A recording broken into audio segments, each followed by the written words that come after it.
Arizona State utility player Cole Austin will likely miss the entire 2019 season because of an injury, Coach Tracy Smith said on Tuesday, dealing ASU's small roster another blow barely 2 weeks before opening day.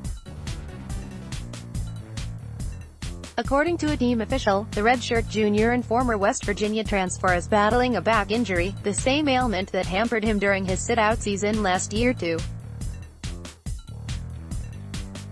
"He's a great kid, very talented," Smith said. "I'm bummed that you can't see what he offers. Because he bounces around all over the diamond.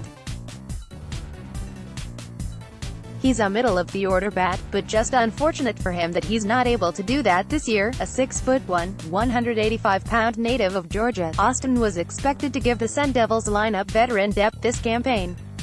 In his 2 seasons with the Mountaineers, he batted .271 with 11 home runs and 67 RBIs. While Austin will likely be able to exercise his 5th season of eligibility in 2020, Smith said the Sun Devils could explore the possibility of applying for an NCAA hardship waiver that could potentially allow him to play an extra 6th season of college baseball too. Smith also said sophomore pitcher Colby Davis will be out 2 to 4 weeks with a back injury of his own, according to the team official.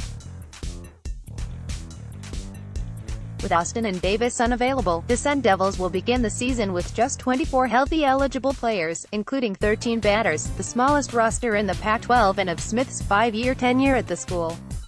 Smith did confirm that junior college transfer catcher Nick Chima, who played his freshman season at ASU 2 years ago before going to Arizona Central College, will be able to play immediately. The Sun Devils had submitted a waiver to the NCAA earlier this month to get him eligible.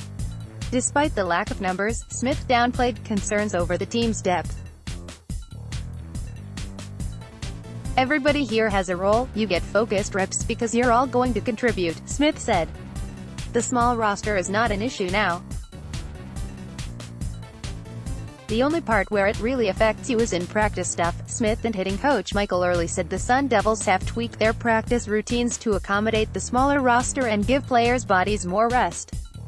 Early said the team has been more willing to take an off day, while Smith has changed the flow of scrimmages to allow players more frequent breaks. "We're super cognizant now of the bodies and the workload and the wear and tear," Early said. Marsh set to be opening day starter. Junior Alec Marsh is on track to ace his opening day starting pitcher, Smith said. Marsh, a 6'2" right-hander from Wisconsin, handled the top of the rotation Friday night duties during the second half of last season, going 3-3 with a 3.89 ERA in 12 starts, including in 9 series openers. A fastball curveball changeup pitcher, Marsh developed a slider as well during the 2018 season. "Last year, it was like I was feeling it out, but this year I know what I'm getting myself into. I know what I have to prepare for," Marsh said of the role. "I took this off-season really seriously, getting my body ready. Friday night is the first game of the weekend. You want to get out there and make a statement." Behind Marsh, sophomore Boyd Vanderkooi will likely be the Saturday night starter in the rotation, Smith said, following a promising yet injury-shortened freshman campaign. In 10 appearances, 5 starts, in 2018, the righty went 3-3 with a 3.00 ERA.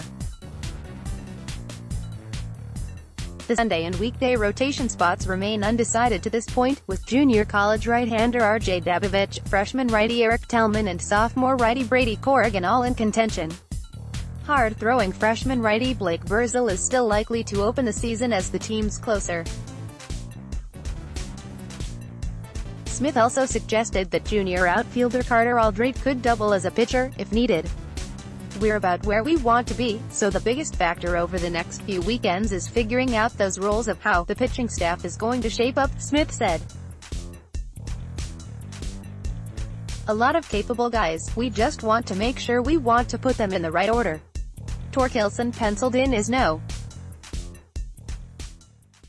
2 in batting order after batting everywhere from leadoff to cleanup last season. ASU's sophomore slugger Spencer Torkelson penciled in as the no.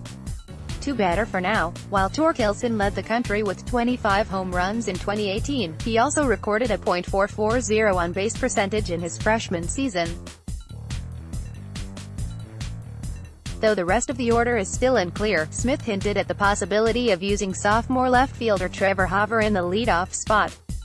The Sun Devils aren't necessarily looking for a traditional base-stealing leadoff man, as you steal second, they're just going to walk Torkelson. Early noted, but rather a contact hitter who can get on in front of Torkelson. Protecting Torkelson in the lineup will be another challenge for the Sun Devils after the departure of outfielder Gage Canning, who was drafted by the Washington Nationals last summer and led ASU with a .369 batting average last year. Juniors Hunter Bishop, Carter Aldred and Lyle Lynn, as well as sophomore Gage Workman, are all candidates to fill out the middle of the order. "We need someone to protect Torkelson, so he gets pitched to," said Early. "You want them all to pop, but that won't be the case. The way you replace Gage Canning, you don't do it with one guy. You do it with two. So maybe somebody can do the home runs and someone can do the batting average and you combine it, and you're good. I think we have a lot of potential with these guys as sophomores and juniors to really take off behind the plate," Smith said. Redshirt sophomore Sam Ferry, who missed all of last season after Tommy John surgery, will be the starting catcher, likely leaving Lynn to be the designated hitter most days. "You're going to see what a difference he can be," Smith said of Ferry, who batted .182 in 18 games during the 2017 season before suffering his injury. "He makes the pitching staff better. It's like having another coach on the field.